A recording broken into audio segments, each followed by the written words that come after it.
Verdade e Convicção, a história de Helmut Hübner.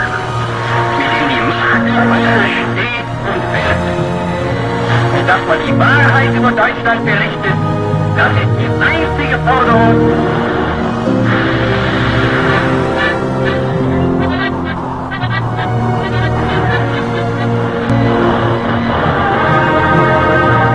Es ist 10 Uhr, hier ist BBC London.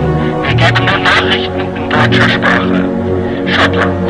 Rudolf Hess, Stellvertreter des Führers, spannt am Fallschirm in der Nähe von Glasgow ab. Após 1933, os discursos de Adolf Hitler podiam ser ouvidos por toda a Alemanha. Ele prometia trabalho a quem não tinha, faz sobre força e orgulho nacional, prometia uma vida melhor, em uma Alemanha melhor. Ele conseguia postar-se lá e seus discursos tinham poder para movimentar as massas. No início do regime de Hitler houve alguma oposição entre a classe trabalhadora, mas logo ela também passou a apoiá-lo ou a permanecer silenciosa. Agora havia trabalho, os desempregados desapareceram das ruas e não demorou muito para que a classe trabalhadora abandonasse qualquer resistência. Era como fazer um pacto com o diabo, sem saber com quem você havia feito o pacto e nem onde acabaria. À medida que a polícia nazista acirrava sua repressão, erguia-se um movimento de resistência, mas com relativamente poucos grupos organizados. Em 1942, o grupo Rosa Branca, liderado pelos estudantes universitários Hans e Sophie Stoll, distribuiu panfletos antinazistas. Em 1944, Klaus von Trachtenberg e os líderes militares empreenderam uma tentativa mal-sucedida de assassinar Hitler em um malfadado bombardeio. Mas antes desses movimentos de resistência emergirem, houve outro movimento na cidade portuária de Hamburgo. Em 1941, um jovem chamado Helmut Hübner liderou um movimento de resistência composto por ele próprio e 2 amigos de infância da sua congregação da igreja. Helmut Hübner tinha 16 anos, Rudolf Vogel tinha 15 e Karl-Heinz Schnieber tinha 17. Karl-Heinz é o último membro sobrevivente do grupo. A maioria das pessoas não tem ideia de como era a Alemanha nazista, quão perigosa era a Alemanha nazista. Para dizer a verdade, era uma luxúria mortal. Meu amigo Helmut achava que tinha como obrigação cristã alertar as pessoas sobre o que acontecia. Helmut era realmente esperto. Não do tipo malicioso, mas sim inteligente. Ele era um pensador, o tipo de pessoa que se interessava, mesmo quando jovem, pelas grandes questões da vida. Eu só não gostava quando ele falava aos mais velhos na nossa igreja. Ele fazia perguntas sabendo que eles não tinham como responder. Ele gostava de constrangê-los um pouco e eu disse a ele, realmente não faça isso. Ele disse, mas eu gosto. Então eu disse, realmente não faça isso. Hübner era inteligente, mas acho que é um erro supervalorizar sua inteligência. Ele era inteligente, mas não era notável como Wolfgang Amadeus Mozart, um tipo de gênio que talvez jamais surja na Terra novamente. Era razoavelmente inteligente, aberto, interessante e alguém que se interessava. Também ser politicamente sagaz nesta idade e ao mesmo tempo ser tão literato nas escrituras, conhecer teologia tão bem quanto ele conhecia. Há uma passagem interessante nesta história. Envolve Helmut escrevendo um ensaio fortemente pró-Hitler na escola e sendo conhecido como um membro feliz da juventude de Hitler.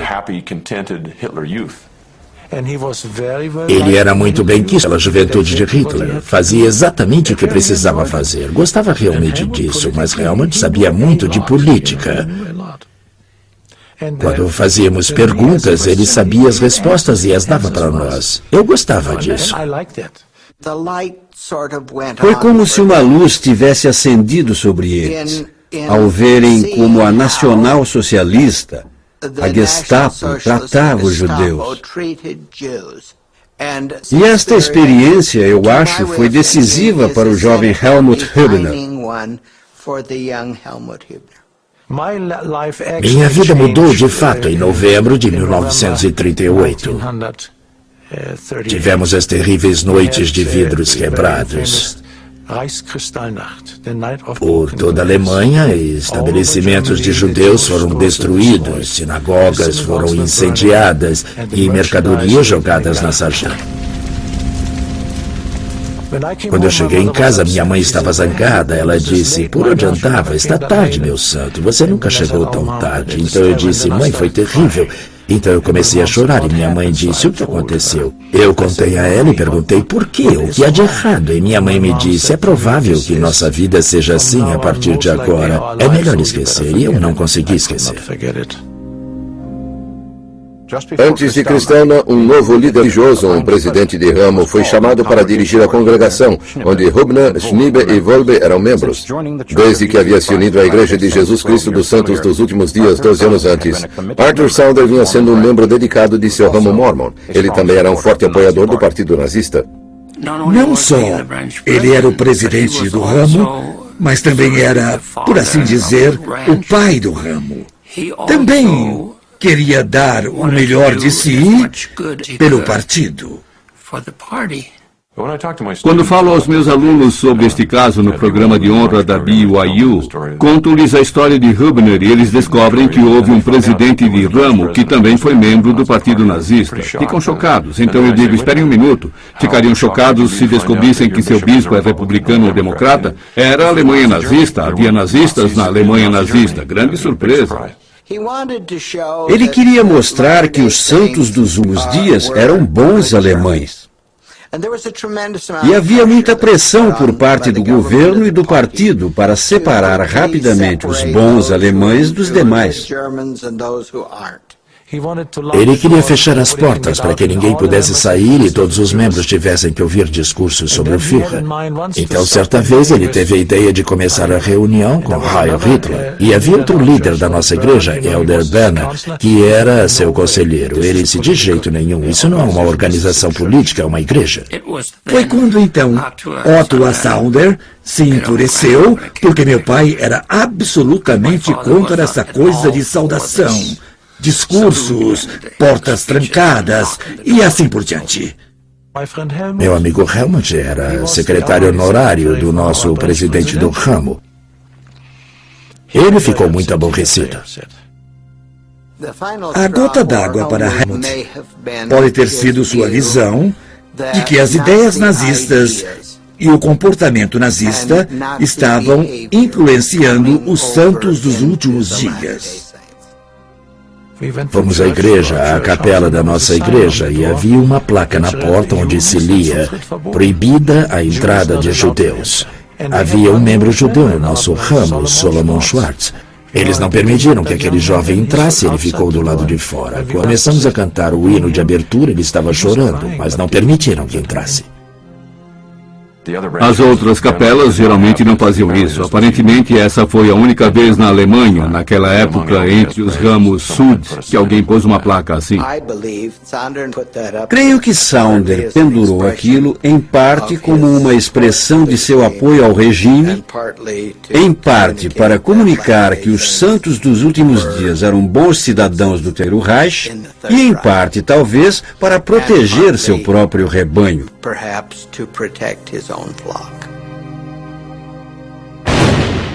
Em 1º de setembro de 1939, o mesmo dia em que Hitler invadiu a Polônia, ele promulgou uma lei proibindo a audição de qualquer transmissão radiofônica de estações não aprovadas pelo partido. O ministro da propaganda, Josef Goebbels, incrementou seus esforços para controlar as informações que o povo alemão recebia. Quem fosse flagrado ouvindo as missões estrangeiras podia ser sentenciado à morte. Qualquer grupo de políticos ou de líderes governamentais que ponham muita ênfase na propaganda de seu próprio governo, certamente temem a propaganda de outros governos. E isso ajuda a explicar em parte porque Goebbels preocupava-se tanto com transmissões estrangeiras e por que tornou ilegal ouvi-las.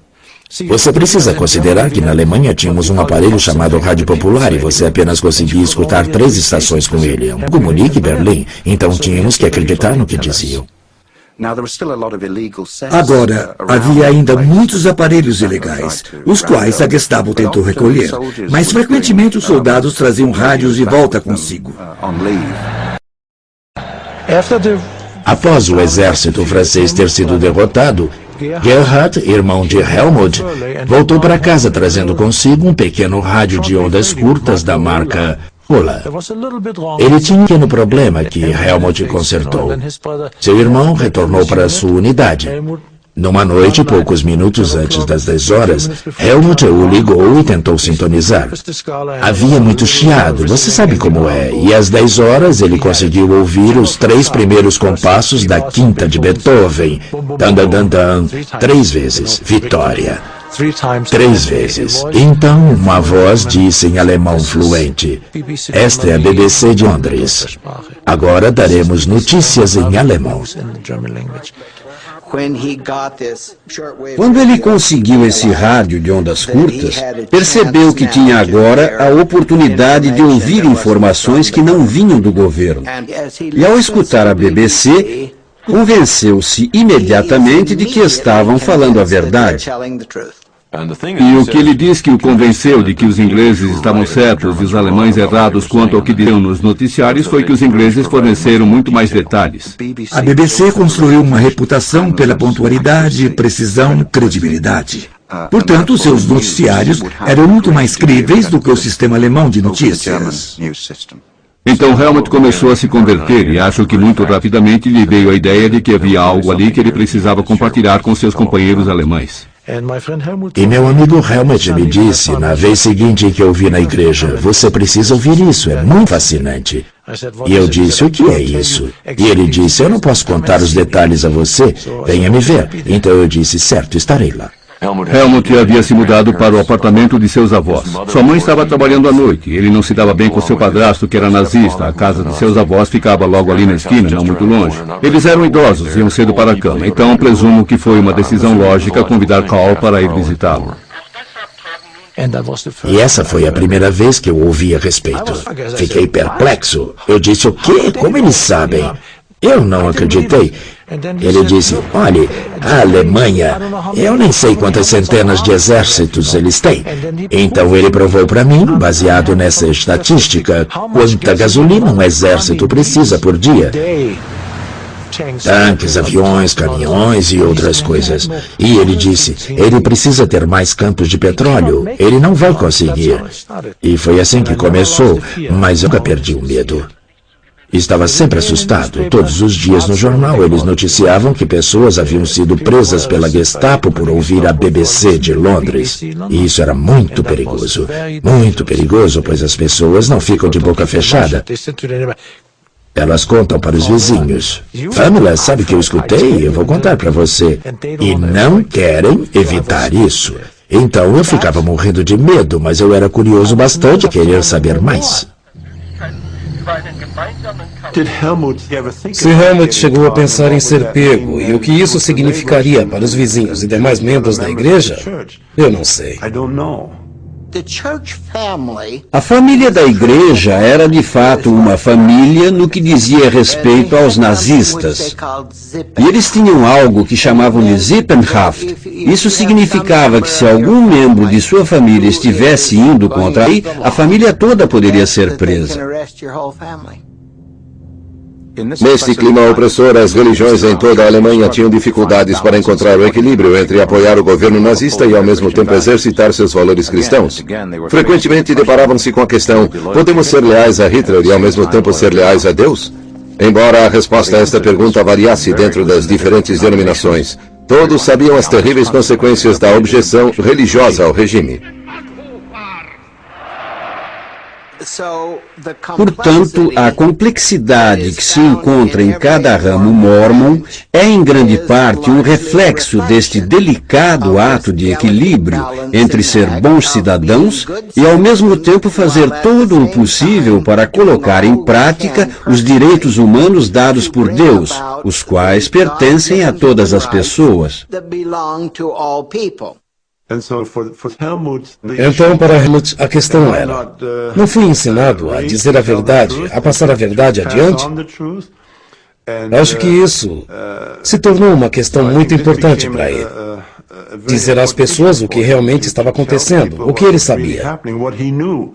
E o elo final na corrente teria sido o fato de que ele era uma espécie de secretário não oficial do presidente do ramo Arthur Saunder, que lhe pedia para escrever cartas aos soldados do ramo. Ele incumbiu o jovem Helmut, que sabia datilografar e redigia bem, de escrever essas cartas. Helmut concordou. Primeiro levou para casa uma máquina de escrever portátil e posteriormente levou uma máquina grande. Portanto, é evidente que a máquina de escrever da igreja foi levada para o apartamento de Helmut. E Helmut usava aquela máquina em casa para escrever panfletos, às vezes em cópias carbonadas. O papel ele pegava de seu escritório, papel do governo, e Helmut tinha um peito-selo do seu escritório, a suástica com a águia. Ele usava em panfletos, timbrava-os como documentos oficiais do partido nazista e colocava-os no mural.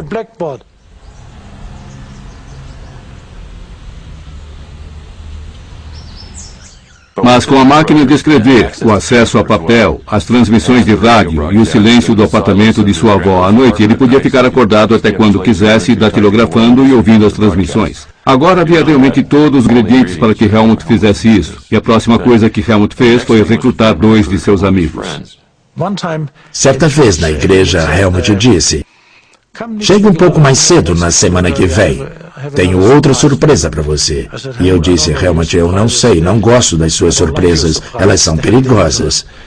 Ele disse: "Venha." E eu fui e perguntei: "Qual é a surpresa?" E ele disse: "Sente-se." Então ele abriu a porta e entrou meu amigo Rudy, Rudolf Vogt. E eu disse: "Rudy, o que está fazendo aqui?" Ele riu e disse: "Carl, o que você está fazendo aqui?" E então Helmut me disse: "Ele é o terceiro no nosso grupo." E eu disse: "Como assim terceiro? Quem é o segundo?" "É você." E eu disse: "Helmut, eu não sei."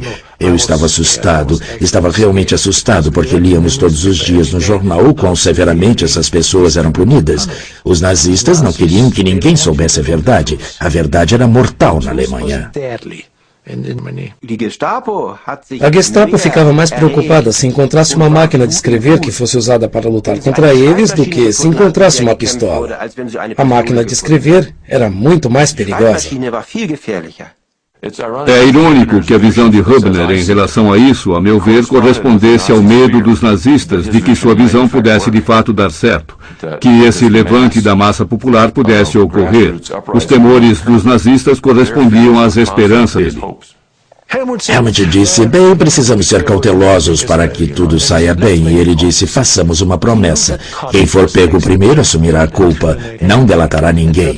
Isso me soou bem, porque eu achava que era esperto. Eu era o mais velho. Pensei: não vão me pegar. Então eu disse: "Tudo bem." Rudy foi para casa aquela noite com cerca de 15 folhetos do tamanho de cartões postais. E Helmut datilografou neles: "Hitler, o assassino. Hitler é o culpado. Se você é um amigo da verdade e tem um rádio de ondas curtas, sintonize." E dava o nome da estação de rádio em Londres. A primeira coisa que vemos é que Helmut emergiu desse processo como um total antinazista, escrevendo coisas pessoalmente muito aviltantes a Hitler. Hitler é um assassino. Hitler é o Verführer, o Volksverführer. Ele põe o prefixo VER antes da palavra Führer, o que significa que agora Hitler não é o líder do povo, mas o opressor do povo. E o seu pensamento era: ei, se é uma questão de falta de informação, então se eu espalhar essa informação para os outros, isso os estimulará e haverá uma onda de informação fluindo. As coisas virão à tona e haverá uma reação em cadeia. Talvez essa tenha sido a percepção equivocada da parte de Helmut Hübner. Ele achava que poderia alcançar a classe trabalhadora em Hamburgo com seus panfletos. Mas deu no que deu.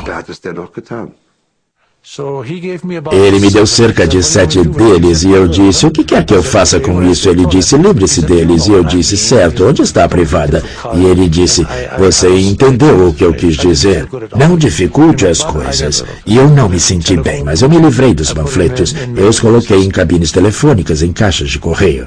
Mas quando voltei para casa, estava muito nervoso. Minha mãe disse: "Você não parece muito bem." E eu disse: "Não estou me sentindo bem, mãe." Ela disse: "É melhor ir para a cama imediatamente." Eu fui, mas na manhã seguinte tudo deu certo novamente. Eu não fui pego e tudo saiu bem. Nessa idade, você provavelmente não se dá conta de todas as consequências dos seus atos. Você apenas quer fazer, você sente um ímpeto. Você quer contar aos vizinhos, às pessoas ao redor de você. Bem, o que ouvimos na propaganda não é totalmente verdade. Após aquele domingo na igreja, acho que foi em uma quinta ou algo assim, ele me viu chegando, acenou para mim, eu acenei de volta e ele gritou na igreja: "Eles não prenderam você ainda, prenderam?" E eu disse que ia calar a boca. Eu fiquei... Esse era o Helmut fazendo gracinhas. Havia uma certa aventura e um senso de justiça no que eles faziam que acho que evitava que pensassem ou dissessem: será que vamos nos meter em alguma encrenca séria e talvez levar algumas outras pessoas conosco? Enquanto isso, Helmut tinha panfletos de página inteira. Não eram mais folhetinhos, eram grandes panfletos, e ele usava a transmissão inglesa e o seu próprio conhecimento para fazer esses panfletos. Nós tivemos 29 títulos diferentes. E logo ele estava nos dando cada vez mais informações mescladas com as difamações e ofensas contra a pessoa de Hitler. Havia agora provas e razão por detrás, e ele dizia: é por isso que Hitler é um assassino, porque ele fez isso e porque essas pessoas estão mentindo para você, porque disseram uma coisa quando a verdade é esta outra. Mas Helmut não era tão ingênuo para acreditar que o partido nazista estivesse de joelhos. Não, Helmut queria fazer com que as pessoas pensassem. Meu panfleto favorito era um com um longo poema, uma peça muito engenhosa. Termina com uma citação de Schiller, de uma famosa peça, Guilherme Tell. Mas ele também faz uma citação muito breve de Hamlet, de Shakespeare. Ele despeja alguma erudição nos últimos panfletos, divertindo-se um pouco com eles. E mais um, Voz da Consciência, que era um panfleto religioso onde Helmut provava o que acontece de acordo com a Bíblia, que um homem como Hitler não pode vencer a guerra, é impossível. Há algumas evidências de que eles foram criados por adolescentes. São coisas muito bombásticas e cheias de entusiasmo, mas que impressionaram os alemães na época, impressionaram a Gestapo. Não são redações de um adolescente típico, poderiam ter sido escritas por um professor universitário de 30 anos, nos disseram. Isso é que eu achei tão interessante. As outras pessoas que resistiram eram mais velhas. Sabiam o que era a República de Weimar, ao passo que ele era só uma criança quando os nazistas chegaram ao poder. Uma vez eu estava quase chegando em casa. 2 policiais pararam e disseram: "Ei, venha cá." Eu fui. Um perguntou: "Por onde andou a estas horas?" E eu disse: "Visitei meu amigo." "Onde ele mora?" E eu não dei o endereço de Helmut. Dei o de outro amigo da rua e disse que ele morava lá. Eles disseram: "É melhor ir para casa. Esta noite eles podem vir. Está uma noite clara." Ele se referia aos ingleses. "Ataque aéreo." E eu disse: "Certo, já vou." E puxa, que alívio. Estava morrendo de medo, estava realmente morrendo de medo. Adquiri o hábito de jamais levar um panfleto para casa. Se eu não conseguia me livrar de todos, eu os queimava. Sempre tinha uma caixa de fósforos no bolso. Eu os queimava e nunca havia nada na nossa casa. De todos os panfletos que distribuímos, cerca de 8 ou 9 foram parar na polícia. Só isso. Mas a Gestapo sabia que havia o grupo que operava na área onde Helmut morava. Porém, não sabiam exatamente por onde começar. Apenas contavam com a sorte. E um dia a sorte veio. Uma vez meu amigo Helmut me disse: "O que acha de imprimirmos mais folhetos em francês? Há vários prisioneiros de guerra franceses e eles têm o direito de saber a verdade também." E eu disse: "Helmut, primeiro, você não fala francês e segundo, isso é muito perigoso. Não mexa com isso. Nem tente isso." E Helmut disse: "Temos um jovem que trabalha no nosso escritório chamado Werner Kranz. Ele fala francês fluentemente, vou pedir a ele." É possível que Helmut tivesse algum plano grandioso em mente para que os prisioneiros de guerra franceses fizessem o levante, mas acho mais provável que ele apenas tenha usado isso como uma desculpa para se aproximar de Kranz. Procurou Werner Kranz e disse: Werner, poderia me fazer um favor? Claro que posso fazer. E ele disse: gostaria que algo fosse traduzido para o francês. Ah, certo, me dê. E ele deu a Kranz um dos panfletos, e aquele jovem leu, e quanto mais lia, mais enfurecido ficava. Deu as costas e disse: de jeito nenhum, você enlouqueceu, sabe o que é isso? Isto é... Não quero ter nada a ver com isso. Essa conversa foi observada.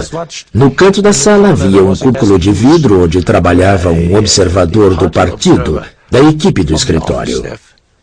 Ele tinha que observar o patriotismo entre os trabalhadores do escritório, porque ali era uma repartição do governo. E ele iniciou uma conversa. Disse: Werner, vem aqui. Eu quero conversar com você. Werner entrou e ele disse: o que Hübner queria? Werner disse: já cuidei disso, esqueça, está tudo bem. E ele disse: não, eu quero saber. Werner disse: não se preocupe com isso. E ele disse: ordeno que me diga. E ele podia fazê-lo. Ele era um grande homem no partido nazista. E disse: ordeno que me diga. Então Werner contou-lhe: tal coisa e tal coisa aconteceram e eu não quero ter nada a ver com isso. Heinrich Mons era o seu nome. Ele disse: eu estou interessado, isso é interessante. Nunca vi nada assim. Diga a ele que vai traduzir e deixe-me ler um também. E Werner disse: está bem.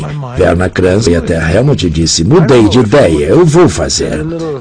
Eu não sei se Helmut teve um pressentimento. Ele disse: bem, vou trazer o... Onde está aquele outro? Foi destruído. E Helmut fez aquele jovem esperar por cerca de 5, 6 dias. Então ele trouxe um. O jovem nem sequer leu. Levou o panfleto diretamente para o Sr. Mons. O Sr. Mons o leu e, enquanto lia, pegou o telefone e ligou para a Gestapo. A Gestapo chegou lá em 10 minutos. Eram 5 da tarde no dia 5 de fevereiro quando a Gestapo prendeu Hübner no trabalho. Levaram-no imediatamente para o apartamento de seus avós, onde ele vivia na época. Lá eles encontraram o rádio ilegal, diversos panfletos e a máquina de escrever, ainda com um panfleto inacabado.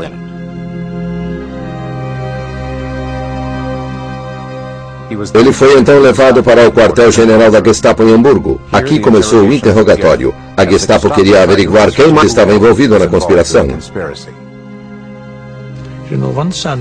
Em um domingo eu fui para a igreja e Helmut não estava lá. Pensei que talvez ele estivesse doente ou algo assim. Então nosso presidente do ramo disse: irmãos e irmãs, por favor, permaneçam aqui após a reunião. Tenho um triste comunicado a fazer. Esperamos por ele e então ele veio e disse: recebi uma ligação da Gestapo e nosso jovem irmão e amigo Helmut Hübner foi preso. Não por detalhes, mas sei que é por motivos políticos. No mesmo instante, a minha mãe virou-se para mim e disse: o que houve? E eu disse: não sei. Esta foi a primeira vez que eu tive que mentir para minha mãe e isso me incomodou. Eu disse: mãe, eu não sei. E ela disse: ora, você ia lá 3 vezes por semana, tem que saber. Eu disse: realmente não sei. Ela olhou para mim: posso acreditar em você? Eu disse: sinceramente, mãe. E ela disse: bem, então provavelmente não é tão ruim, provavelmente ele irá para casa e está tudo bem. Eu pensei, meu santo, espero que Helmut tenha mantido sua promessa. Ao ler-se o registro do interrogatório, que graças à típica eficiência alemã foi preservado, tem-se arrepios quando se percebe o quanto da linguagem utilizada é eufemismo. Um dos gritos diz: Helmut Hübner foi conduzido para cá hoje e interrogado por nosso comissário Untel Vagabond. Após assídua persuasão, admitiu ter distribuído os papéis. A expressão assídua persuasão só pode significar após termos acabado com ele, após lhe termos torturado, após lhe termos dado uma surra. Quando fui para casa, estava preparado. Geralmente a Gestapo vem às 4 ou 5 horas da manhã, porque sabem que todos estão em casa. Então, quando eu chegasse da igreja, aquele Mercedes preto estaria lá e me pegaria. Não havia nenhum Mercedes. Na manhã seguinte eu acordei e não havia nenhuma Gestapo. Está bem claro para mim que ele foi maltratado e surrado. Não é de se admirar que, em certo momento, Helmut tenha dito a ele que tinha convidado dois amigos, Carl e Rudy. Em 10 de fevereiro, eu fui trabalhar de novo. Houve uma batida na porta, bum, bum, bum. E eu disse para meu colega, Willie Forbuck era o nome dele. Eu atendo, ele disse certo. E ele entrou na sala, sentou-se e começou a comer. Eu abri a porta e lá estavam dois homens com 1,95 m, 1,90 m, com aqueles longos e escuros casacos de couro. Um levantou a lapela do casaco de couro e exibiu o distintivo, Gestapo. Ele disse, você é Karl Heinz Schmid? Sim, sou eu. E ele disse, sabe por que estamos aqui? Eu disse, sim, eu sei. Se eu tivesse dito quem, eu não, imagine, teria sido... Você tinha que ver aqueles homens. Tinham pés grandes assim e mãos como uma tampa de privada, e eles sabiam como usá-la. Já tínhamos ouvido relatos suficientes de quão brutal era a Gestapo. E eu disse, sim, eu sei. Ele disse, venha conosco. Eu disse, posso trocar de roupa? Eu estava de avental. Ele disse, venha como está. Então eu gritei para o Willie, vou ter que sair por 1 minuto. Ele disse, certo. Sair por 1 minuto? 7 anos. Então eles me levaram para o centro, ao quartel-general da Gestapo. O interrogatório começou. A primeira pergunta foi, você escutava a BBC de Londres? E eu disse sim. Ele disse, com que frequência? Eu disse, talvez 3 ou 4 vezes. Está mentindo, seu amigo nos disse muito mais do que isso. Eu disse, isso não é verdade, ele está mentindo. Eu pensei, meu pai, eu espero sair dessa, porque se Helmut tivesse contado e eu mentisse para eles, não estaria sentado aqui, teriam me matado no mesmo dia.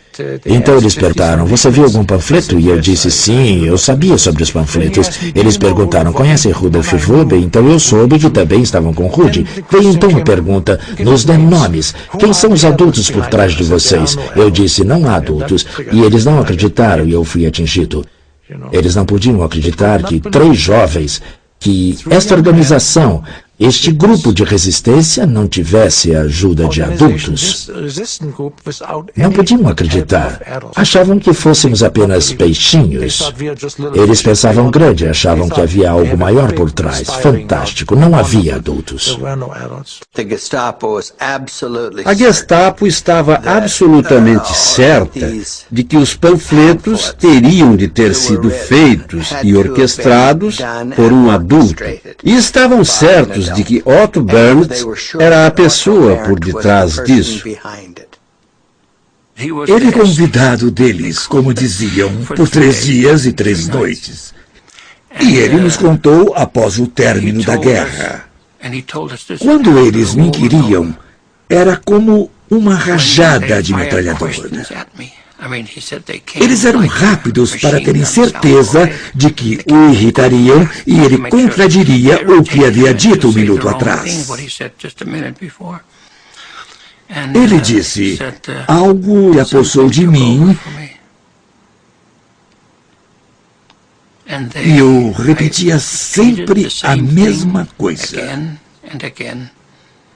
Finalmente, após 3 dias, eles perceberam que ele não sabia nada do que havia acontecido com os 3 jovens. Eles disseram, Sr. Bennett já pode ir embora. E ele disse, agora acreditam que eu não tive nada a ver com isso, que eu não sabia de nada? E eles disseram, se tivéssemos a menor dúvida, você não sairia vivo deste prédio. Então eles disseram, agora lembre-se, precisamos ganhar a guerra e precisamos resolver o problema dos judeus. E vocês, mormons, são os próximos. Ele disse, não há mais espaço na Nova Alemanha para esta igreja americana.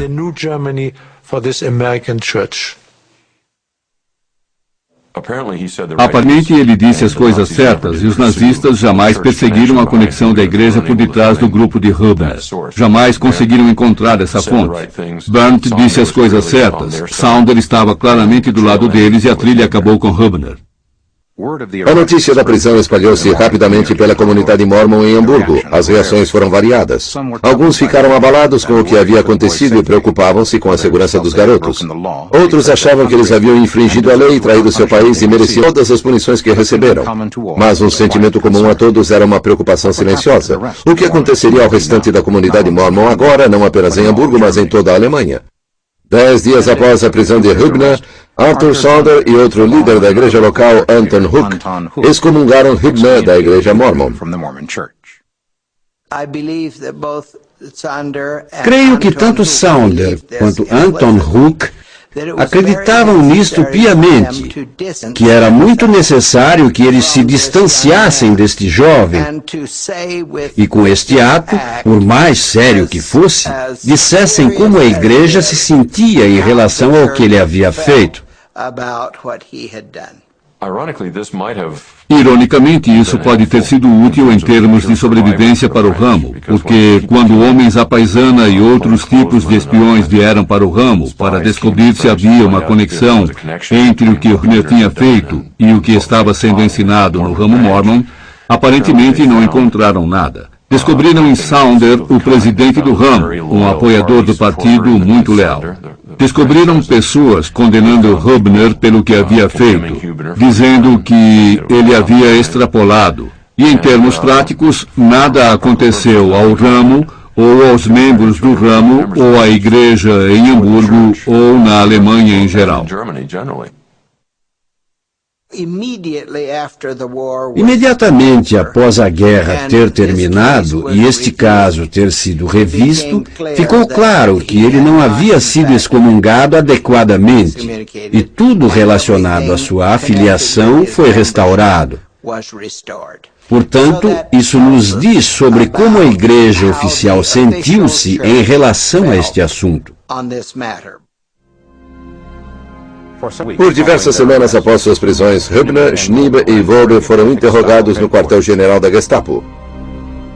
Todas as noites, eles eram mantidos na prisão da Gestapo fora de Hamburgo, onde a tortura e as surras continuaram. E eles pararam no hospital da Gestapo. Saímos e eu não sabia que tinha que encarar a parede. O nariz a cerca de 5 centímetros da parede. Eu não sabia disso, mas aprendi rápido. Então chegou um homem da Gestapo que provavelmente havia tido um dia ruim. Ele empurrou minha cabeça contra a parede e isso quebrou o meu nariz. Então, toda a parede ficou com sangue.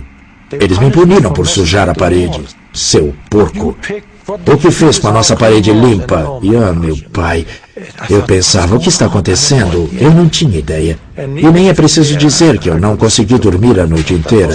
Era muito barulhento lá. Eu ouvia homens chorando e gritando e dava para ouvir quando apanhavam. Foi terrível, terrível. Tente imaginar como deve ter sido para as crianças que jamais haviam ficado longe de casa, que foram criadas em famílias surdas em circunstâncias protetoras, repentinamente serem detidas pela Gestapo, colocadas em celas prisionais e levadas diariamente para o centro de interrogatórios dirigido pela Gestapo, onde eram mantidas na famosa sala de espelhos tinta branca brilhante e depois eram levadas às saletas para serem interrogadas. Havia uma grande sala. Era uma sala ampla. Nós a chamávamos de Sala dos Espelhos. Ela era pintada de esmalte branco de alto brilho, com grandes refletores por todos os lados. Você entrava e era como... Isso secava um pouco. E eles diziam, encoste na parede. Mas você não podia atravessar, você tinha que dar a volta toda e depois encarar a parede e ficar de pé ali.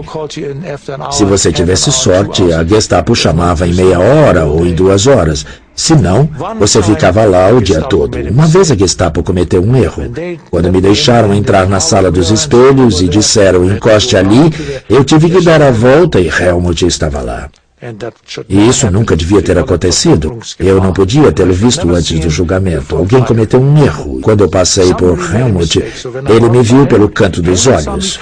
Quando passei por ele, diminuí o passo um pouco, mas não muito, para não levantar suspeitas.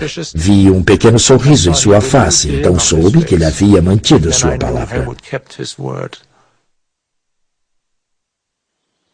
Quando a Gestapo se convenceu de que de fato não havia adultos por trás do grupo de Hübner, os garotos foram transferidos para um centro de investigações no centro de Hamburgo para aguardarem pelo julgamento. Era muito silencioso. Eu disse, estou de férias. Aquela foi a primeira noite em que dormi. Não imaginava que aquele seria meu quarto pelos próximos 5 meses. Ninguém com quem conversar. Nada para ler. Eu não podia me deitar no beliche durante o dia. Tinha que sentar naquela cadeirinha quebrada. Então você começa a falar consigo mesmo. Tudo bem falar consigo mesmo, mas quando você começa a responder, já é demais. Era terrível. 5 meses. Uma vez a cela foi aberta e eles serviram jornais para nós. E estava estampado por toda parte. Secreto, altamente secreto.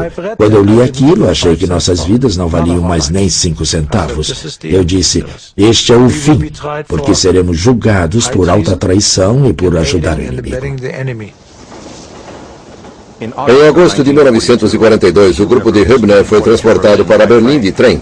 Aqui eles seriam julgados perante o Supremo Tribunal da Alemanha, onde os jurados haviam sido selecionados pessoalmente por Hitler. Oficialmente ele era chamado de Tribunal Popular, embora as pessoas frequentemente se referissem a ele como o Tribunal do Sangue. O primeiro a ser chamado ao banco de réus foi meu amigo Helmut. Disseram-lhe seu crime e perguntaram, jovem, você francamente acredita que a Alemanha perderá a guerra? E Helmut disse, vocês não? Os juízes disseram, deixe-o quieto, deixe-o quieto. E o juiz perguntou, você quer me dizer a transmissão alemã é errada e a inglesa é a correta? Ele disse, exatamente. O advogado olhou para ele e disse, ficou maluco? Mas eu acho que realmente sabia que a sua vida já era.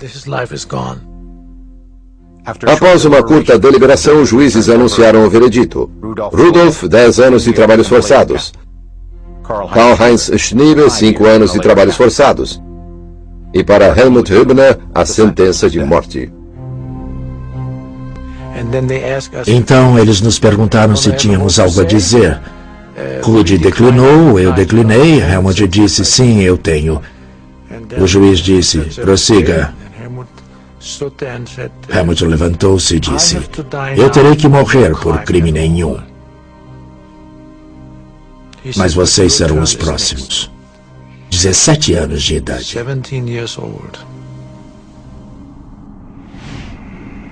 Então, após anunciarem a sentença, nos levaram para o porão. Havia outra sala grande, como uma prisão, com grades de ferro. Então jantamos. Nosso amigo Helmut continuou algemado. Eu e o Rudy o alimentamos. Eu disse, Helmut, não vão matar você.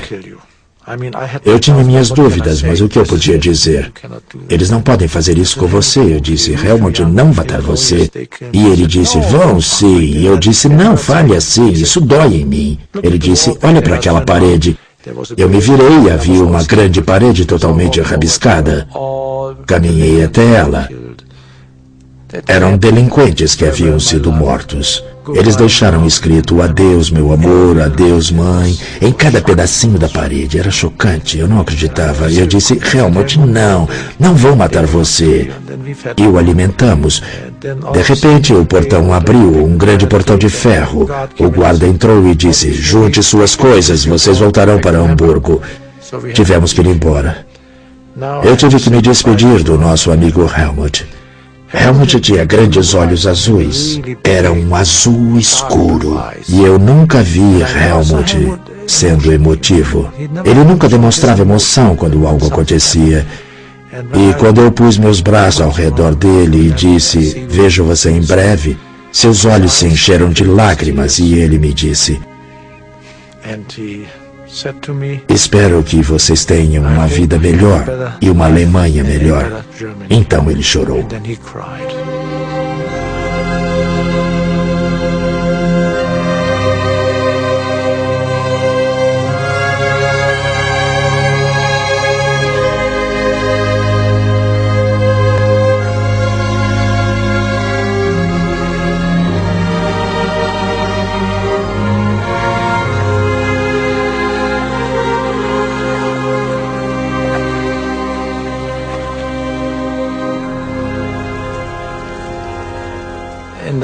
A cela em que fui trancado não ficava muito longe da capela da prisão.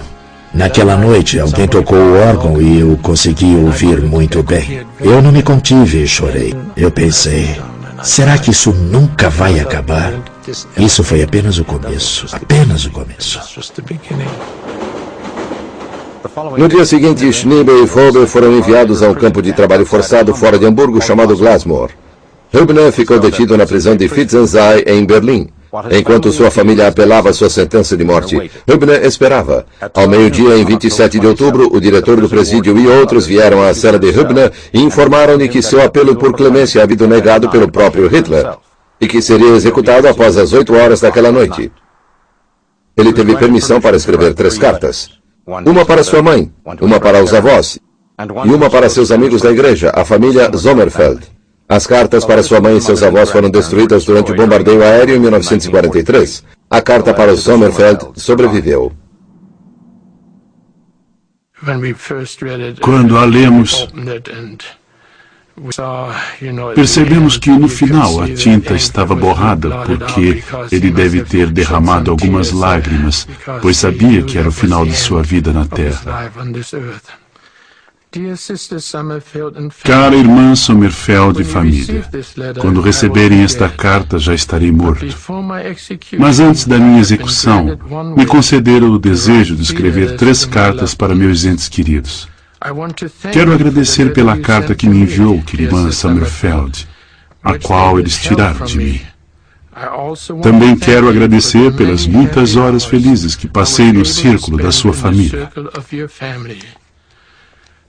Por favor, recorde-se de mim com carinho.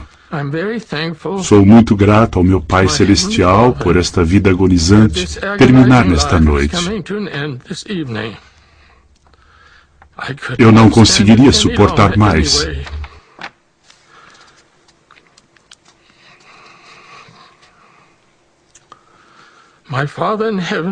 Meu Pai Celeste sabe que não fiz nada de errado.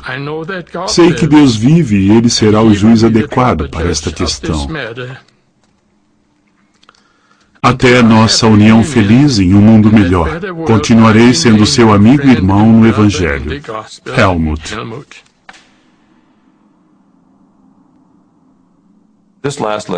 Esta última carta não diz: sinto muito por ter infringido a lei, lamento ter manchado a reputação de nosso líder destemido Adolf Hitler. Nada disso. É muito pura, muito direta, comovente e simples. Mas o argumento teológico é muito forte, porque ele percebeu que estava a poucas horas de encontrar seu Criador. Mas é incrível ver quão calmo ele está e quão tranquila sua consciência parece estar. Foram preservados registros detalhados do último dia de Hübner que fornecem um relato exato dos procedimentos. Logo após as 8 da noite, ele foi tirado de sua cela, suas mãos amarradas com corda. Ele foi conduzido do bloco de sua cela para o depósito de ferramentas do presídio, que foi transformado em câmara de execução.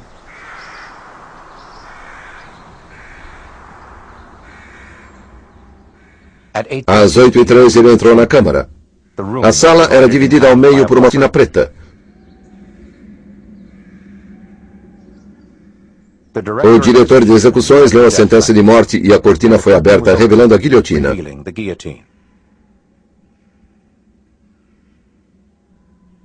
Tempo decorrido entre Hübner ser trazido à sala e sua morte, 18 segundos.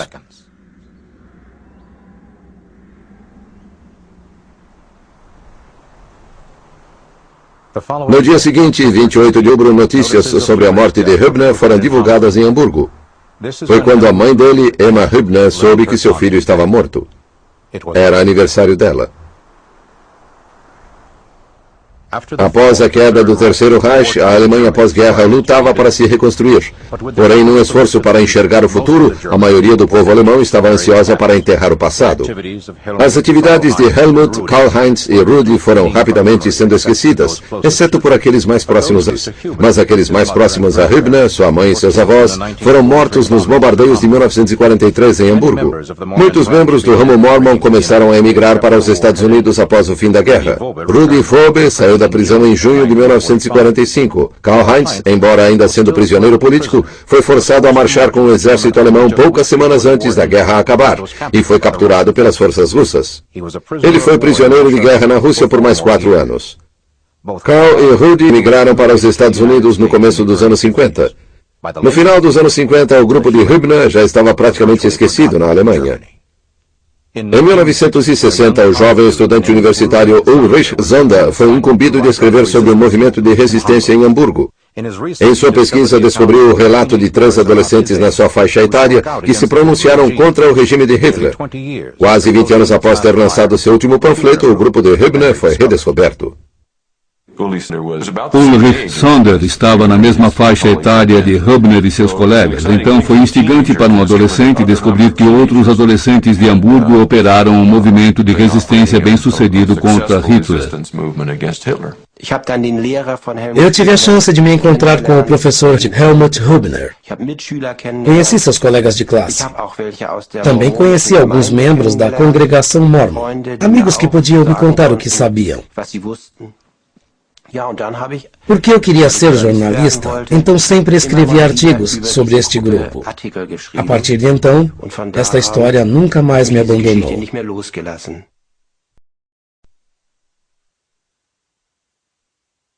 Um dos artigos que Zonda escreveu foi lido pelo ilustre autor alemão Günter Grass.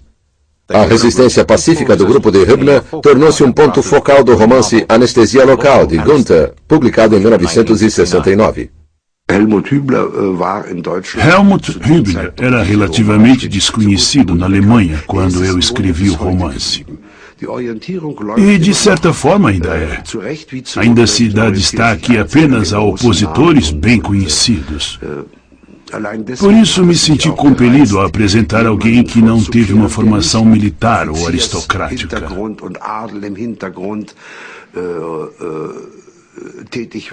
Mesmo os políticos da República de Weimar, como Julius Leber, que também foi executado, eram bem conhecidos.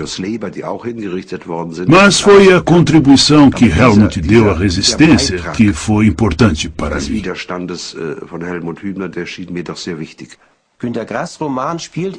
O romance de Günter Grass aborda a forte tensão entre as gerações que queriam saber o que acontecia e a outra que não queria falar a respeito. Isso foi um grande problema na época. Esta história, para nós que éramos jovens demais para compreendermos a situação, mas velhos o bastante para detectarmos sintomas de injustiça, por que não questionamos? Por que não cavamos mais fundo? Isso me aflige até hoje. Após a publicação do romance de Günter Grass, a consciência sobre o grupo de Hübner aumentou. Ele e seus amigos foram oficialmente reconhecidos como combatentes opositores do Terceiro Reich. Hoje há memoriais em Hamburgo e Berlim que comemoram o movimento de resistência do grupo de Hübner.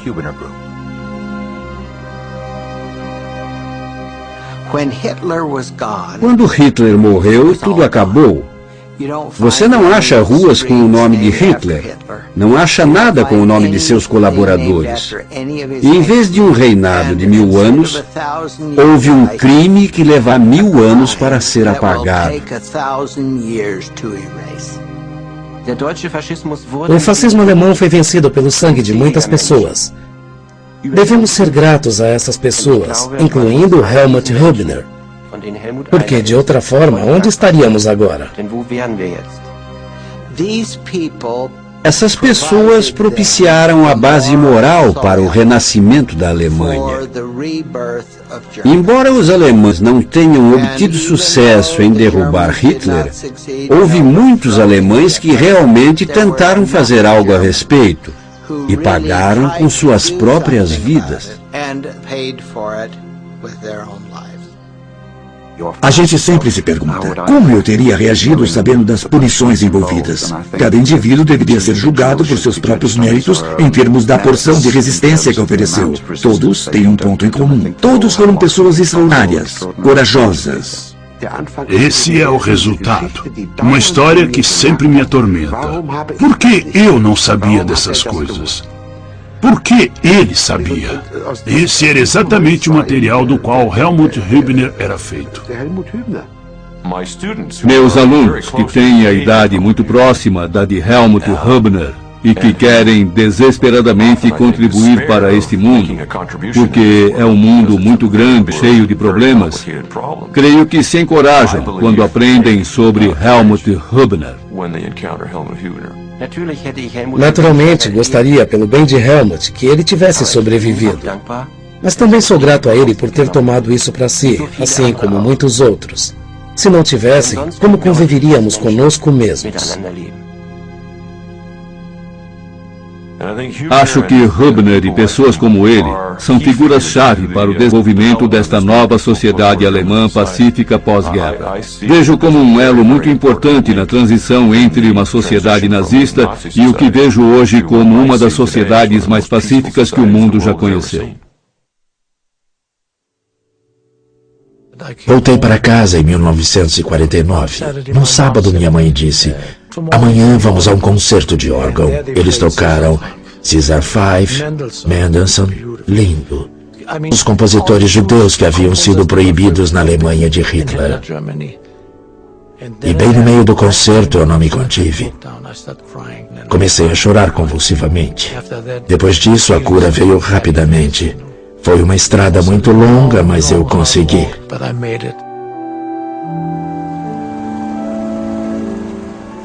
Não acho que os jovens de hoje consigam realmente compreender como era a Alemanha nazista.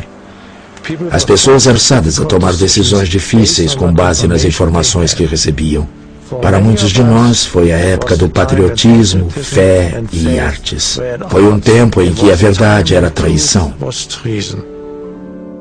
Helmut clamou por liberdade da melhor forma que sabia. Não me arrependo do que fizemos, mas eu não culpo quem não concordou com as nossas ações. Acho que o que Helmut disse é verdade. Deus será o juiz adequado para esta questão.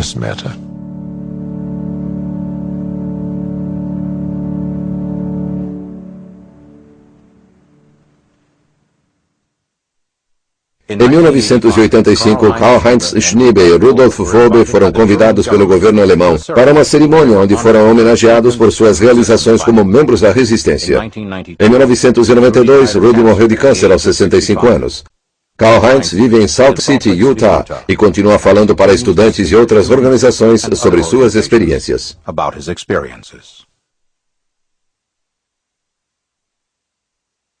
Para adquirir uma cópia de Verdade e Convicção em VHS ou DVD, visite www.creativeworks.byu.edu. Num próximo episódio de Colheita Caseira, aprenderemos a cultivar hortaliças de fruto carnudo e brássicas. Quer você seja um horticultor experiente ou iniciante, veremos tudo sobre hortaliças de fruto carnudo, como tomates e pimentões. E como levar as nutritivas brássicas, como repolho, da semente à sua mesa. Não perca!